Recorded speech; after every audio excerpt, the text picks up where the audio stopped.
Bienvenidos a un nuevo episodio de Charlas Forbes al Punto. Y en esta ocasión vamos a hablar de un tema muy importante, es la proyección de Colombia 2030. ¿Qué debe pasar en esta década para tener un 2030 muy sólido como país?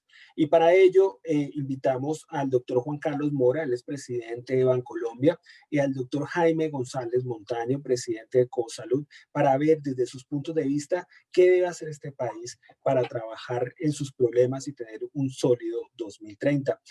Doctor Mora, empecemos con usted. ¿Qué cosas cambió la pandemia de manera definitiva como sociedad?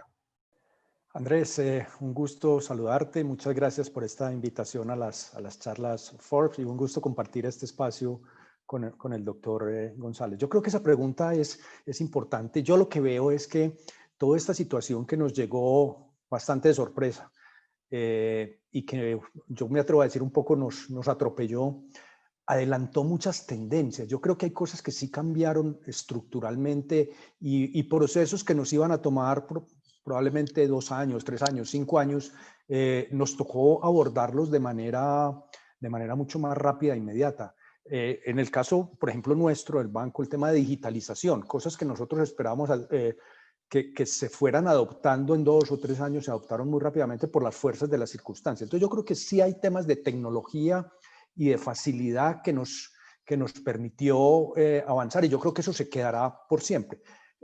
Temas como estos del teletrabajo, de la virtualidad, nos tocó hacer laboratorios y pruebas a la fuerza, y eso yo creo que llegó para quedarse. No será exactamente igual como lo tuvimos en temas forzados, pero sí nos dará unas eficiencias y unos temas importantes. Y yo quisiera decir, y es un poco la esperanza que tengo, que también como sociedad nos haya generado una sensibilidad adicional. Entender que somos vulnerables y que tenemos que tener mucha más solidaridad con muchos temas. Eso es un poco esperanza de que esa solidaridad que a muchos se les ha despertado, se nos ha despertado, permanezca como un cambio permanente. Ahí hay un poco de deseo y espero que eso sea un cambio permanente, Andrés, en nuestra sociedad. Pero, doctor González, mi siguiente pregunta va por el mismo lado. ¿Qué cambió en general en la sociedad estos 9 meses de pandemia de este 2020, especialmente de pronto en el sector salud, donde usted es líder allí en la costa? Sí, el sector salud venía con un gran retraso tecnológico. El sector salud todavía seguía siendo muy manual. Se resistía, podríamos decir, a dar ese salto digital, pero la pandemia nos obligó a hacerlo de una manera acelerada. Quizás el sector financiero venía ya con un trabajo virtual. Las oficinas virtuales del sector financiero venían funcionando, digamos que bien. Obviamente con el COVID esto se mejoró muchísimo, pero en el sector salud definitivamente la salud seguía siendo muy hospitalizada. Estábamos acostumbrados a que el médico tenía que tratarnos. Esto cambió dramáticamente a partir de la llegada de este COVID aquí al país, y no solamente en Colombia, sino en el mundo, donde se han venido dando unos avances importantísimos en el tema de la atención en salud. Hoy es una atención más virtualizada. El tema de la telemedicina llegó para quedarse. Eso va a ser ya una realidad y algo que va a quedar y va a permanecer. Así como generó grandes cambios en los positivos, también generó unos problemas gravísimos. Por ejemplo, el tema del confinamiento, la pérdida del empleo, generó ansiedad en los jóvenes que iniciaban la universidad, que no pudieron llegar a compartir con los otros compañeros. Eso les estaba generando depresión. Y adicionalmente, este confinamiento extendido también empezó a generar algunas situaciones de violencia intrafamiliar, y se empezaron a disparar las enfermedades mentales. Digamos que uno de los lastres, además del desempleo, de los afectados por el COVID, han sido un efecto colateral como es las enfermedades mentales, que también se han venido incrementando en el país. Sí, no, pues diferentes sectores, pero un poco hablamos sobre las grandes transformaciones. Yo creo que también ya a pocos días de terminarse este 2020, doctor Mora y doctor González, ¿qué lecciones dejó este 2020 para no repetir en lo que viene esta década? O sea, ¿cuáles son esas lecciones como país en el sector financiero, también en el sector salud? ¿Cuáles son esos principales lecciones para no repetir viendo de cara a Colombia 2030, doctor Mora? Andrés, yo creo que esta pandemia nos hizo ver unos temas estructurales que tenemos como sociedad. Yo creo que la informalidad, o sea, esa informalidad tan grande que tenemos en Colombia, esta pandemia mostró que es una fragilidad enorme que tenemos. Y yo quiero opinar o hablar sobre un tema del sector salud del doctor González. Yo creo que descubrimos, por ejemplo, que la salud en Colombia es una salud que nos tenemos que sentir orgullosos y que tenemos que cuidar, y que tenemos que cuidar en esos temas financieros tan estructurales, y que no podemos descuidar unos grandes logros que como sociedad tenemos en salud. Y me estoy metiendo en un tema del doctor González, pero quiero opinar como ciudadano de una cosa que es muy valiosa y que los colombianos no valorábamos, creo yo, y es que teníamos un sistema de salud que ha avanzado mucho, pero que desde el punto de vista financiero tenemos que darle el soporte y la capacidad para poder que lo mantengamos. Entonces, yo creo que sí hay unos temas que no podemos. Yo creo que la informalidad es un tema estructural, y con el tema que nos has planteado de, bueno, ¿cómo vemos a Colombia en el 2030? Una de las grandes temas que tenemos que terminar en Colombia y que tenemos que hacer reformas realmente estructurales es la informalidad, y la otra que yo diría es cómo realmente mantenemos y protegemos un sistema de salud que nos ha acompañado y que hemos visto lo importante que es durante esta pandemia para la sociedad. Como, sí, digamos en el tema de salud que toca el doctor Mora, y bienvenido a todos los comentarios y todas las opiniones. Doctor González, ¿qué lecciones dejó 2020 al sector salud con esta pandemia? Sí, el doctor Mora tocó un tema muy importante, el tema del fortalecimiento financiero de este sistema. Este es uno de los grandes retos que tenemos. El sistema de salud ha demostrado y venía demostrando que estaba dando unos resultados importantes en salud. Esta pandemia logró evidenciar esos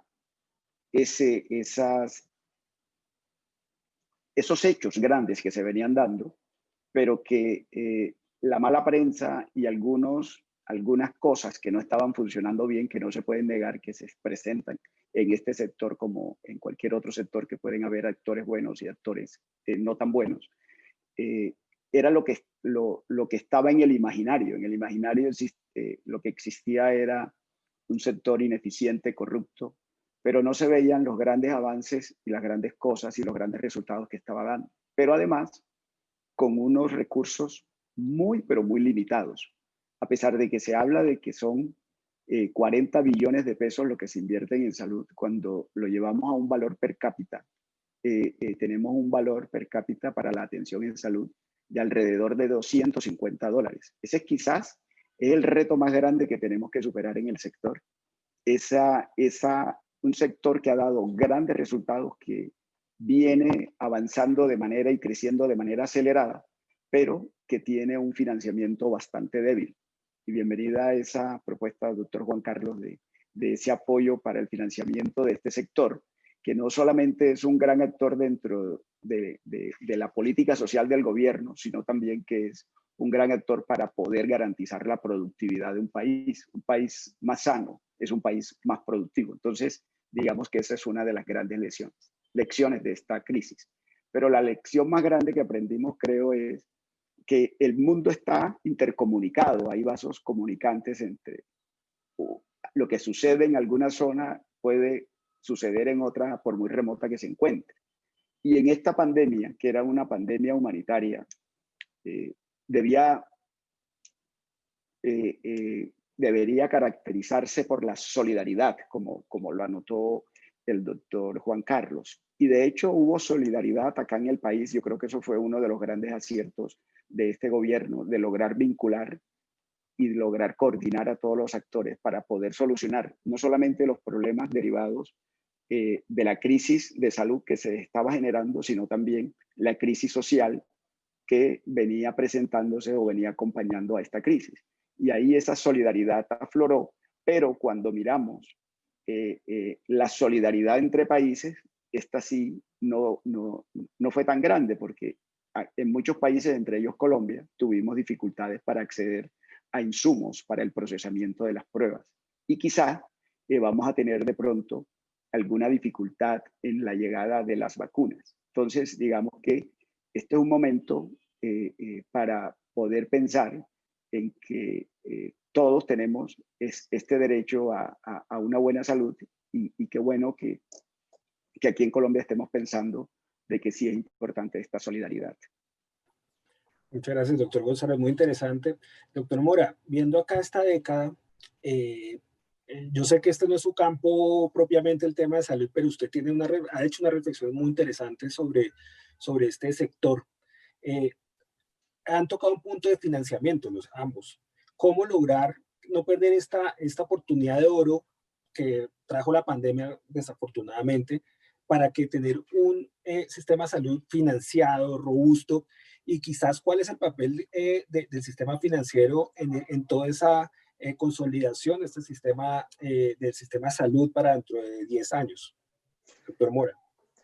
Andrés, me voy a atrever a opinar con el limitado conocimiento que tengo, y el doctor González me corregirá si digo algo que no es apropiado, con toda tranquilidad, doctor González, pero lo que yo veo es que, digamos, nosotros creamos un sistema de salud ya hace muchos años y lo venimos desarrollando, y hemos logrado una cobertura muy importante, con unos retos muy importantes de los actores y con unos actores privados, públicos, interactuando, y hemos logrado llevar una cobertura en salud que es fundamental para una sociedad. Eso es parte de la equidad, es parte de un desarrollo importante. Pero hemos generado unos desequilibrios financieros durante mucho tiempo, y ese desequilibrio financiero lo tenemos hoy. Entonces tenemos una cobertura, un trabajo importante, cosas por mejorar, claro que hay cosas por mejorar, y ha habido actores que han abusado del sistema, y lo decía el doctor González, eso siempre sucede en todas partes y eso hay que evitarlo, pero yo creo que en general es un sistema que ha permitido cobertura, que ha permitido llevarle salud a unos colombianos que, si nosotros nos remontamos hace unos años atrás, hace no muchos,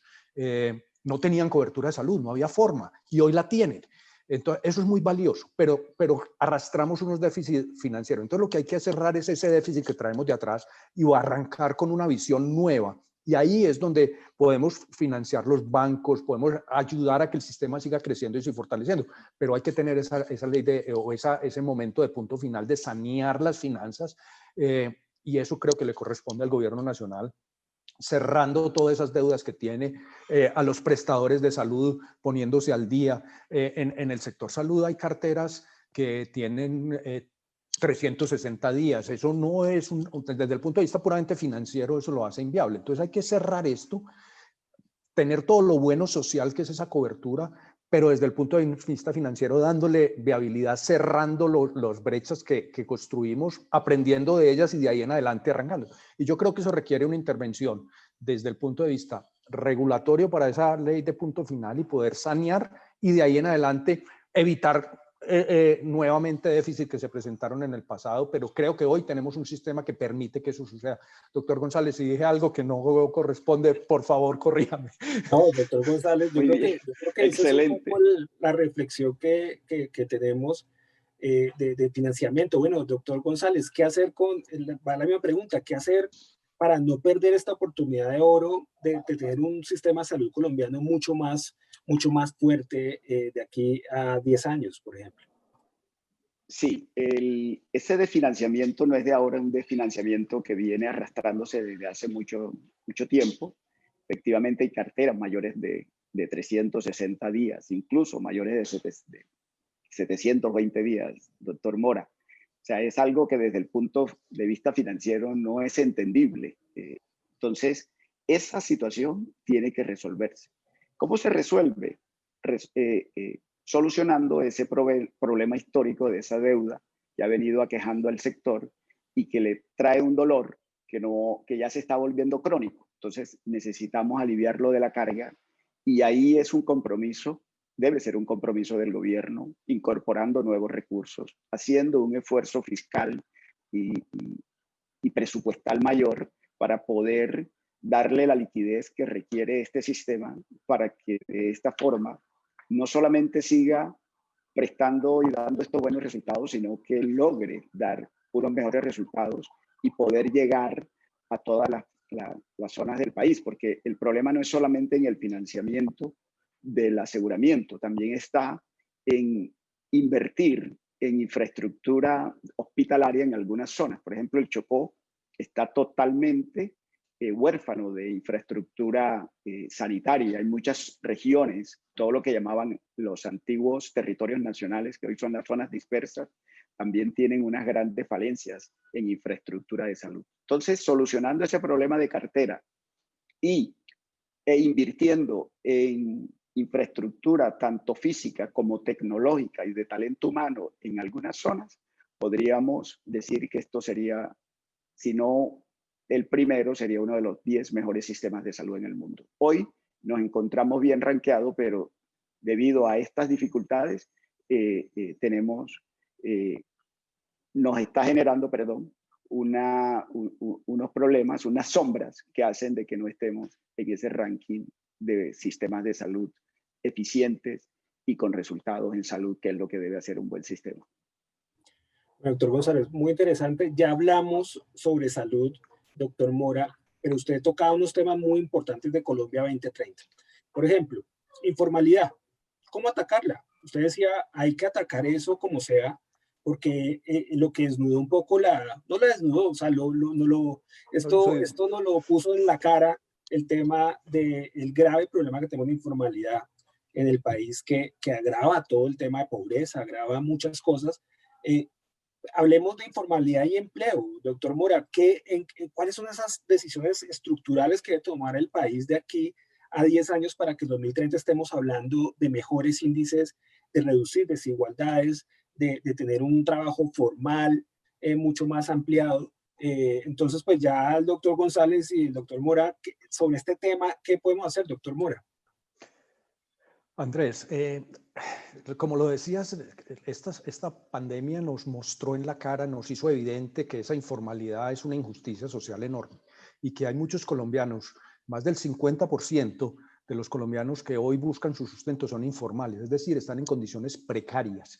Y eso como sociedad creo que no es sostenible, que tenemos que cuestionarnos por qué tenemos al 50% de los colombianos en unas condiciones de precariedad y de informalidad, porque esa informalidad implica que están en unas condiciones de desigualdad que creo que nos deben cuestionar. Entonces, ¿qué hay que hacer? ¿Qué es tu pregunta? Yo creo que tenemos que reconocer cosas que son importantes para poder cerrar esas brechas. Hay temas que son importantes. El salario mínimo. Yo reconozco que el salario mínimo es garantizar un ingreso a las personas que trabajan y eso está muy bien.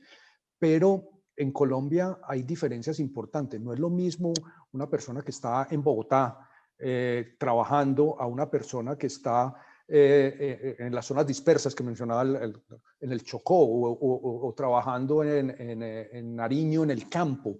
Pretender que esas dos realidades son iguales y que una persona pueda obtener el mismo ingreso trabajando en el centro de Bogotá a trabajando en La Guajira o en Nariño o en Leticia, yo creo que eso no es real. Entonces hay que crear unas condiciones que permita que personas que hoy no están accediendo, porque tenemos un falso dilema y es decir, no, claro, es que hay que llevar a todas las personas al sistema que tenemos hoy. Y eso está demostrado que no es así, porque hemos, al contrario, excluido a personas y todas las personas que han perdido el empleo en estas circunstancias se han ido a la informalidad. Entonces, ¿cómo logramos que esas personas, en lugar de excluirlas, las incluyamos? Hay que dar condiciones que permitan que tengan acceso a la salud, como lo que estamos hablando ahora, que tengan acceso a una pensión digna cuando terminen su tema laboral. Y todas esas personas en la informalidad se están quedando por fuera de esas oportunidades. Entonces, ¿cuál es el tema? Tenemos que entender que hay realidades y que tenemos que probablemente tener un periodo de transición que en lugar de excluir, incluyamos. Y eso va a tener que aceptar unas realidades que a personas que hoy están ganando unos salarios que están por fuera de esa formalidad muy bajos, como les damos unos beneficios adicionales acordes a unas realidades para que tengan una mejor vida, o sea, para que tengan acceso a mejores circunstancias. Pero eso pasa por reformas, y eso es una reforma laboral y probablemente también es una reforma pensional, pero una reforma pensional pensando en las personas, en cómo se les garantiza realmente un ingreso. Se habla mucho de renta universal o de renta básica. Yo creo que lo que hay que pensar es en un ingreso formal para la gran mayoría de los colombianos. Y eso solamente se logra si tenemos unas reformas estructurales, difíciles desde el punto de vista político, pero necesarias desde el punto de vista social. Muchas gracias, doctor Mora. No, toca el tema de reformas, ¿no? No sé, doctor González, ¿usted qué piensa de esas reformas estructurales, laborales? Incluso no sé si vale la pena meter en la discusión un tema de reforma a salud, aprovechando todo este asunto. No sé, doctor González, ¿cuál es su visión? Sí, la informalidad, al haber informalidad, el gobierno tiene que asignar más recursos para subsidios. Entonces, debería es cambiar esa tendencia, generar más formalidad y de esta manera requeriría menos recursos para hacer subsidios o para asignar subsidios. Ahora bien, las reformas son necesarias. Esta reforma laboral es súper urgente en este país para poder lograr acabar esa informalidad. Lo mismo que la reforma pensional y una reforma tributaria que realmente sea progresiva, que esté enfocada en la generación no solamente de recursos para la nación, sino también que sea una reforma que tenga en cuenta la generación de empleo.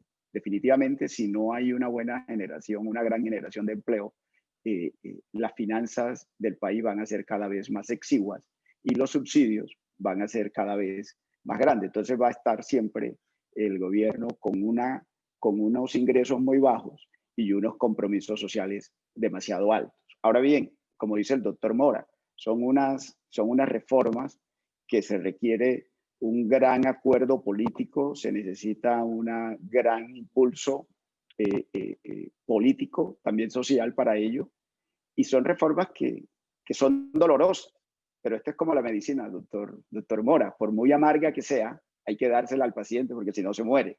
Entonces digamos que estas reformas, a pesar de lo dolorosas y lo amargas que puedan ser, tienen que realizarse, tienen que hacerse para poder mejorar las condiciones de vida de muchas personas que se han venido afectando con la pandemia. ¿Y cuáles son esas poblaciones? Pues las mujeres, los jóvenes, los mayores de 60 años y las personas de menores ingresos son los más vulnerables y son los que siempre salen afectados cuando hay algún tipo de choque o de crisis económica como la que estamos pasando hoy. Para empezar a cerrar esta charla muy interesante, rápidamente, el tema no lo tocó el doctor Morano y el doctor González, pero digamos se habla de que el gobierno se meta la mano al bolsillo, pero cuando uno ve el tema del déficit fiscal, de alguna manera, es necesaria una reforma tributaria, como ya se está ambientando. ¿Ustedes qué piensan de eso rápidamente? ¿Ustedes les suena que es el momento? Si uno le pregunta a la OCDE, dice ya es el momento, no hay nada que hacer para poder financiar lo que viene en estos 10 años. Somos expertos en reformas tributarias porque hacemos muchas, pero no sé si hay una de fondo, doctor Mora, si se necesita, y doctor González, rápidamente. Andrés, se necesita, no hay duda que se necesita. Vamos a terminar este año con un déficit fiscal de cerca del 8% y eso hay que pagarlo. No hay duda. O sea, nos endeudamos, gastamos más de lo que teníamos y ahora hay que tener los ingresos.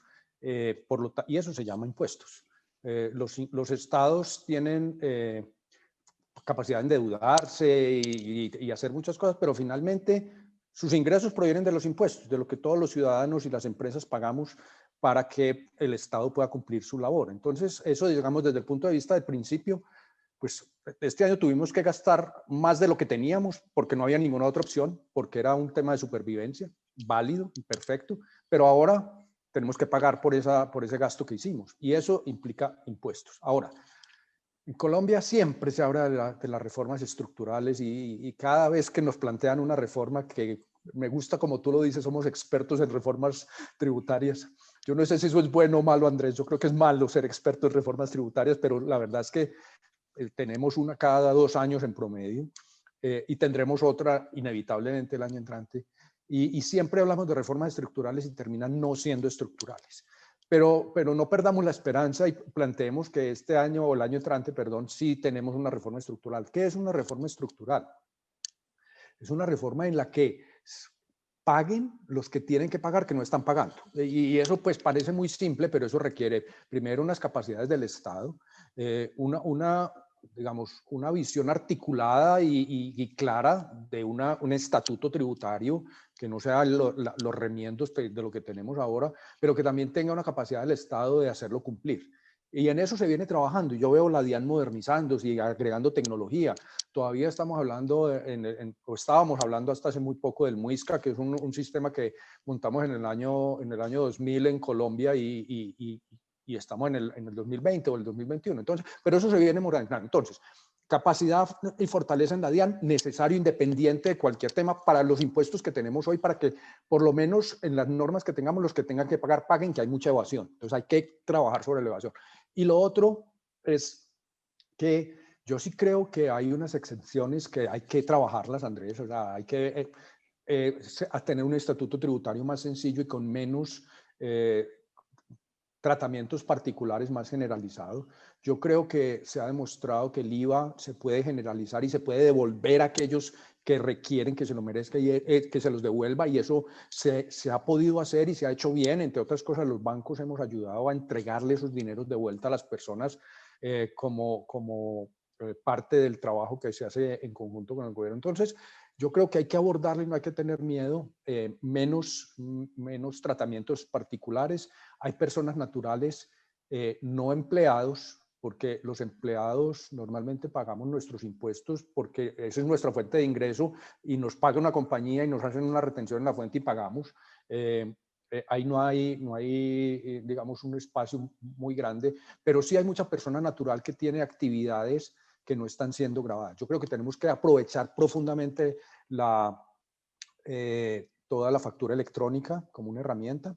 Y hay otro elemento que para mí es fundamental: cómo hay menos efectivo en la economía colombiana. El efectivo evita la trazabilidad de los dineros, y cuando no hay trazabilidad hay evasión.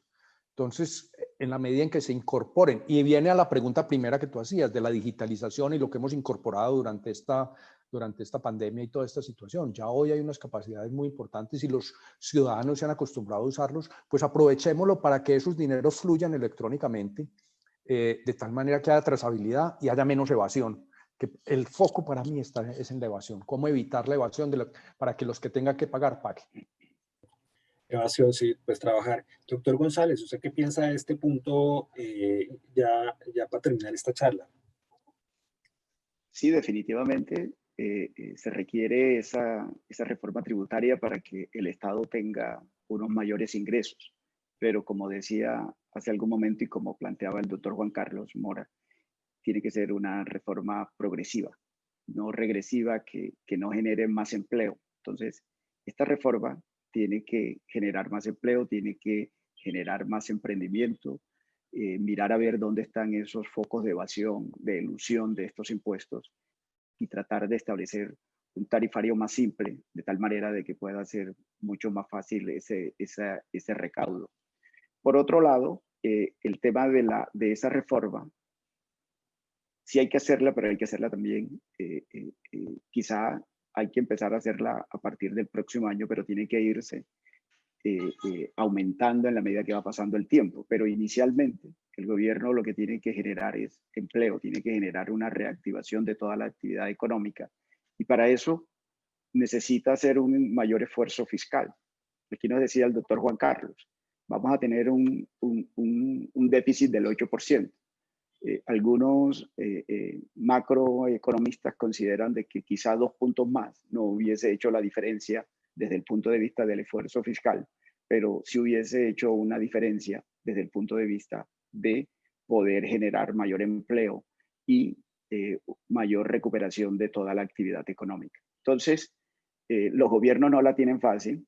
Desde el lado mío, que no soy ni macroeconomista ni tampoco trabajo en el gobierno, es muy fácil hacer un diagnóstico, pero yo creo que desde ese punto de vista de que estábamos hablando de unas reformas, la reforma tributaria necesariamente tiene que darse, pero tiene que darse con la finalidad de generar empleo y de cobrar a los que nunca han venido pagando, que han sido unos evasores crónicos en este país. Muy muy interesante, doctor González. Para terminar ya la charla y la última pregunta, se nos quedan varios temas, pero creo que hemos abordado con profundidad varios de ellos. En el tema de sostenibilidad, yo no sé si la pandemia, ustedes tienen esa sensación de que las empresas ya están pensando más de fondo en sostenibilidad, ser más verdes, pensando en equidad de género, todo esto. Yo no sé si la pandemia cambió esa visión y las organizaciones que no se adapten a este tema va a tener problemas con el consumidor. El consumidor quiere ya organizaciones mucho más comprometidas con equidad de género, con el tema de, verde, para decirlo así. ¿Ustedes cómo ven este cambio? Para mí es fundamental de lo que vemos en Forbes todos los días, de organizaciones que están pensando ya no solamente están en pandemia siendo bioseguros, sino también tenemos que pensar en que seamos más verdes, más sostenibles, donde hay equidad de género. No sé si este es una tendencia que podemos ver que en 10 años, en 2030, podemos tener organizaciones mucho más adaptadas a todas estas tendencias. Definitivamente, Andrés, y yo creo que la pandemia sí generó una sensibilidad adicional sobre el tema de sostenibilidad. Y yo, a mí me gusta, digamos, arrancar en qué es sostenibilidad. Sostenibilidad es que va a ser perdurable, que va a permanecer en el tiempo. Y está claro que en las situaciones actuales, en las circunstancias actuales, para perdurar en el tiempo, no se pueden seguir haciendo las cosas que veníamos haciendo. No se puede tener industrias que sean depredadoras del medio ambiente, porque no somos sostenibles como sociedad, ni siquiera como industria o como compañía, sino como sociedad. Entonces, sí hay una sensibilidad adicional sobre el tema. Yo creo que, y esta circunstancia las despertó, pero no solamente sobre el tema ambiental o sobre el tema verde, sino sobre el concepto completo de sostenibilidad, que implica que yo tengo que ser amigable con el medio ambiente, es decir, no puedo ser un depredador ni puedo utilizar unos recursos naturales de forma irresponsable, pero que también tengo una responsabilidad social. No importa cuál sea mi papel en la sociedad, sea gobierno, sea empresa, sea persona, tengo una responsabilidad social. Y que las inequidades en las sociedades no es solamente responsabilidad de los gobiernos o de unas personas por allá, sino que todos tenemos responsabilidad desde nuestra labor. Nosotros desde la banca o el doctor González desde la salud tenemos una responsabilidad social que tenemos que tener. Entonces ahí empiezan a aparecer unos conceptos que se han llamado capitalismo consciente, es decir, las empresas no están únicamente para generar utilidades, tienen que tener sostenibilidad económica, tienen que ser amigables con el medio ambiente y utilizar racionalmente y de manera eficiente los recursos naturales y tienen que tener claro cuál es su impacto social positivo y lo tienen que hacer evidente. Por lo tanto, eso de que se promueva un desarrollo económico tiene que ser sostenible y tiene que buscar el bienestar de todos. Entonces, yo sí creo que hay un trabajo y yo invito a que se visiten los Objetivos de Desarrollo Sostenible. Los Objetivos de Desarrollo Sostenible planteados por la ONU precisamente al 2030, Andrés, son esa carta de navegación que tenemos que tener todos en la sociedad, los gobiernos, y se ha pensado que eso es solo de los gobiernos, pero no, es de todos. Y ahí hay elementos, los que tú mencionas, está el tema de equidad de género, está el tema del empleo, está el tema de cómo generamos oportunidades para todo, de cómo cerramos las brechas y las diferencias que como sociedad hemos construido. Entonces ahí hay unas hojas de ruta que son importantes. Tenemos ya no 10, sino 9 años, porque la década ya consumimos un año, nos quedan 9, que parecería mucho tiempo, pero que al final no es mucho cuando uno quiere lo que es transformar de manera radical una sociedad para ser realmente sostenible, que creo que es el objetivo y sí hay esa sensibilidad hoy, Andrés. Sí, muy interesante, doctor González. Sobre esto ya lo último para cerrar esta charla. Sí, el capitalismo, como se venía viendo, era un capitalismo que no tenía futuro. Por eso el capitalismo consciente de que habla el doctor Mora es la nueva tendencia de no ser solamente una empresa productora de utilidades desde el punto de vista económico o ganancias desde el punto de vista económico, sino ganancias también en lo social, en lo humano, en lo ambiental y en todas las dimensiones de la vida. Entonces, esta, esta, esta nueva concepción del capitalismo es lo que permite que las empresas sean sostenibles, porque para ser sostenibles las empresas, pues tiene que ser sostenible el planeta. Y obviamente este tema de los compromisos con la reducción de la emisión de los gases de efecto invernadero es una necesidad o es un imperativo para todas las organizaciones. Adicional a todo el tema de la responsabilidad social, generar en las empresas ese cumplimiento de esa misión social que empieza por tener un buen ambiente laboral en sus organizaciones, respeto al trabajador, garantizando la equidad de género, garantizando la libertad religiosa, ideológica. Entonces, yo creo que eso hace parte de toda esta cantidad de herramientas que tienen las empresas para ser sostenibles en el tiempo. Y le confieso acá que una de las cosas que más me gustaba de o más me gustó de este conversatorio es estar con el doctor Juan Carlos, porque representa un grupo que ha sido sostenible, admirado, una de las empresas más admiradas en el país por su reputación, que es precisamente el resultado de unas acciones no solamente en lo económico, sino en lo social, en lo humano, en un buen gobierno, y de esa manera es lo que lo hace no solamente un grupo sostenible, sino admirado. Muchas gracias, doctor González, muy generoso.